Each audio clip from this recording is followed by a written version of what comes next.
그런데 휠체어를 끌고 방으로 가는데요. 힘겹게 몸을 일으키는 한 사람. 박명심 씨의 딸 장숙정 씨입니다.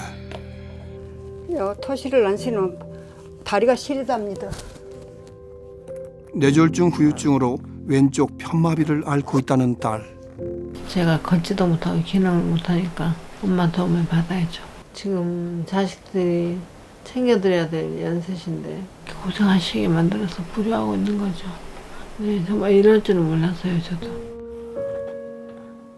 혼자서는 일어설 수도 걸을 수도 없다는 그녀. 봉의 의지에 휠체어에 앉는데도 한참이 걸리는데요. 집안에서도 휠체어 없이는 이동이 어려운 상황. 다시 아이로 돌아간 40대 딸, 그리고 그런 딸의 수족이 된 어머니. 세수물 온도를 확인합니다. 혹시 모를 사고를 막기 위해서인데요. 목욕하다가도 이제 오른쪽이 이제 발로 보면 많이 뜨거운지 아는데 왼쪽은 모르니까 한참은 많이 뜨거워서 살이 이렇게 빨갛게 이렇게 또 그런 적도 있었어요. 그때는 마음이 아프시겠어요, 어머니? 아우 내가 그래서 심장 안 좋은 데다가 그러고 나면 막 숨이 그냥 탁 차올라서 나가 딱 숨쉬고 이렇게 쉬집니다. 불행은 예고도 없이 찾아왔습니다. 잔인했던 그의 여름, 모녀에게 어떤 일이 벌어진 걸까요? 그때가 6월, 7월 이제 들어섰을 때인 것 같아요. 땡볕에 너무 덥고 막 이럴 때인데 갑자기 등부터 해가지고 날개 축제로 등을 타고 핏줄에서 뭐가 이게 차 올라오는 거예요. 나 왜 이래? 그랬더니 왜 그러더라고요. 나 무슨 마비 올려나 봐. 무슨 뭐 이런 일이 있어? 뇌출혈로 쓰러진 뒤 후유증까지 얻게 된 장숙정 씨. 당시 그녀의 나이 겨우 39이었습니다. 아이고 쓰러진 뒤로는 온전한 사람이 될 거라고는 생각 못했어요. 아이고 그거 말해서 뭐 하겠습니까? 죽을 심정이었죠. 딸이 그래 갖고 있는데 죽을 심정이었죠. 눈을 칭칭 감고 뭐 숨만 깔딱깔딱 하고 있는데 그걸 부모가 바라봐 보세요. 어느 부모가 속이 안 미어지겠습니까? 말도 못해요.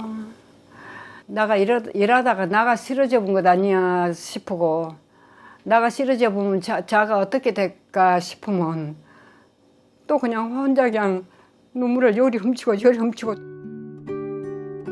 참담한 노모의 심정을 어느 누가 헤아릴 수 있을까요? 그로부터 10년 후 숙정 씨는 50을 목전에 둔 나이가 됐지만 현실은 여전히 제자리 걸음입니다.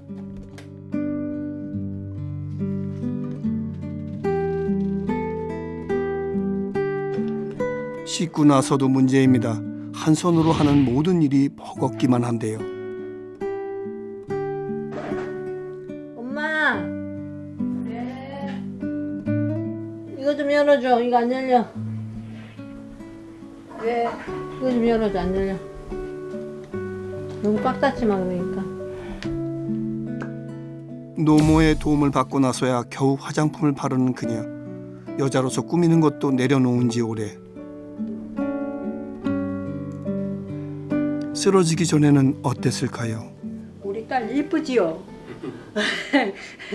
쓰러지기 전에는 너무 이뻤어요. 난 지금도 그거에 안 잊혀져요. 운동시킨다고 아버지하고 둘이 밀고 엘리베이터를 기다리고 있는데 젊은 남자들이 둘이 서서 그러는 거라요. 저렇게 이쁜 사람들도 다 쓰러지냐?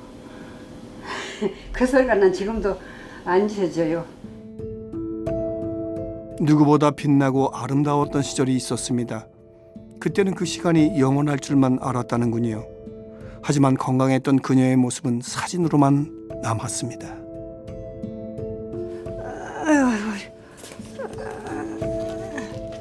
오랜 시간 딸을 돌보느라 노모의 건강에도 문제가 생겼는데요.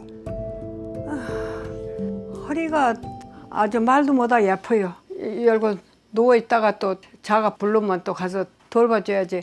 아파도 해줘야지 어쩔 수가 없어요. 나는 죽어도 병원은 안 가야 되는데 일하다가 뭐 어떻게 돼갖고 병원을 가면은 저를 어쩌까 싶어갖고 그 걱정이 진일로 큽니다. 최근 들어서 그런 생각이 많이 드세요? 아유, 머릿속에서 안 떠나요. 자 걱정이 머릿속에서 안 떠나요. 노모가 몸져 누운 그 시각 숙정 씨의 딸이 집에 찾아왔습니다. 할머니, 저 왔어요. 손나. 오자마자 엄마부터 찾는데요. 엄마, 몸 좀 어때? 아, 몸은 그렇지 말까 소리가. 오리고기 먹고 싶다 해서 오리고기 사왔는데. 아, 그래? 딸도 엄마 건강이 가장 걱정이라죠. 엄마 배 고파? 아, 이제 밖에 됐으면 배고프지. 밥 먹어야지. 내가 밥 준비해줄게. 준비하고 먹자. 오늘은 할머니 대신 손녀가 점심을 준비합니다. 숙정 씨가 좋아하는 오리고기도 굽는데요. 종종 집에 올 때는 끼니 때 맞춰서 와서 식사해드리고 할머니가 몸이 많이 안 좋아지셔가지고 이제 가까이 살고 있어서 중간중간 와요.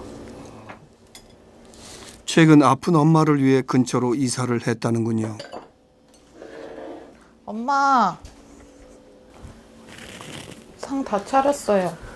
그래, 밥 먹자. 아유. 준비를 마친 숙정 씨의 딸이 엄마를 챙기는데요.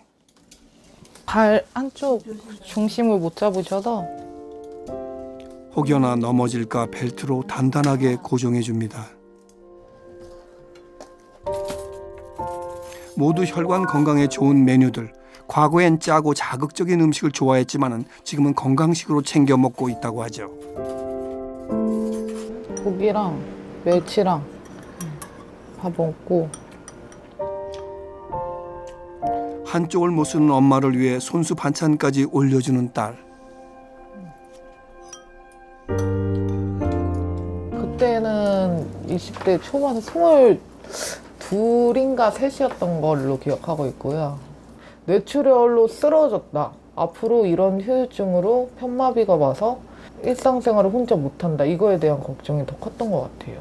다른 보험은 다 들어놨었는데 간병보험은 안 들어놨었어요. 한 달에 400만 원씩 한 3년을 그렇게 했었고 그 뒤로는 이제 비용이 너무 부담되니까 할머니랑 가족들이 돌아가면서 했던 것 같아요.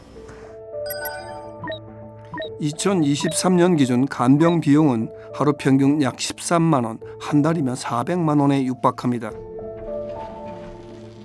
가족들이 겪는 경제적 부담을 줄이기 위해서라도 재활을 게을리할 수 없다는 그녀. 아픈 엄마를 대신해 요양보호사의 도움을 받아 차에 오르는데요. 치료 잘 받고 와. 네, 다녀올게요, 엄마. 네, 조심히 쉬고 갔다 와. 계세요. 좀 쉬고 계셔. 딸을 태운 차가 멀어질 때까지 한참을 바라보는 어머니. 모녀에게 희망은 없는 걸까요?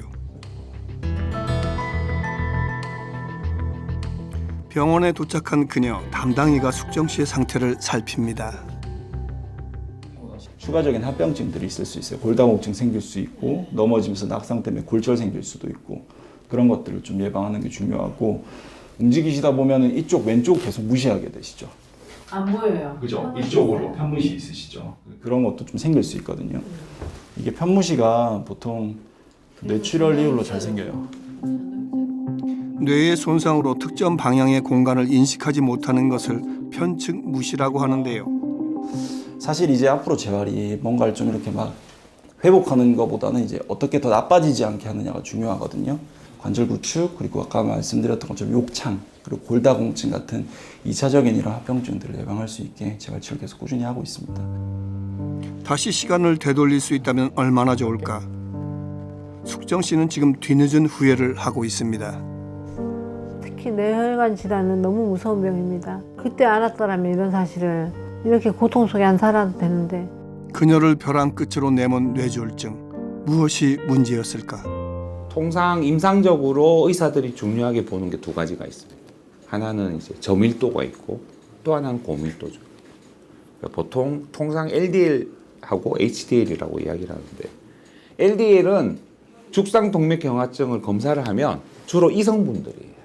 차가지고 혈관을 좁게 만드는 부위들이. 그래서 LDL이 높으면은 그런 죽상동맥경화증이 좀 더 잘 발생하고 잘 진행한다라고 통상 저희들이 이야기를 하고, 그래서 HDL은 주로 간으로 콜레스테롤을 운반하는 데 이용되고, 그러면 이제 우리 몸에 유용하게 콜레스테롤을 이용하는 데 아주 많이 쓰이는 거죠. HDL을 높이고 LDL을 낮추는 게 중요하다. 콜레스테롤은 우리 몸속 세포막을 구성하고 호르몬은 물론 소화액의 성분이 되는 주요 영양소로 간에서 만들어집니다. LDL이 콜레스테롤을 세포로 전달하면 HDL은 필요 이상으로 쌓인 콜레스테롤을 수거해 간으로 돌려보내는데요. 뇌졸중을 예방하려면 혈관 청소부로 불리는 HDL 역할이 특히 중요합니다. 실제 HDL 수치가 낮을 경우 뇌졸중 발생 위험이 2.7배 높아졌다는 연구 결과도 있습니다.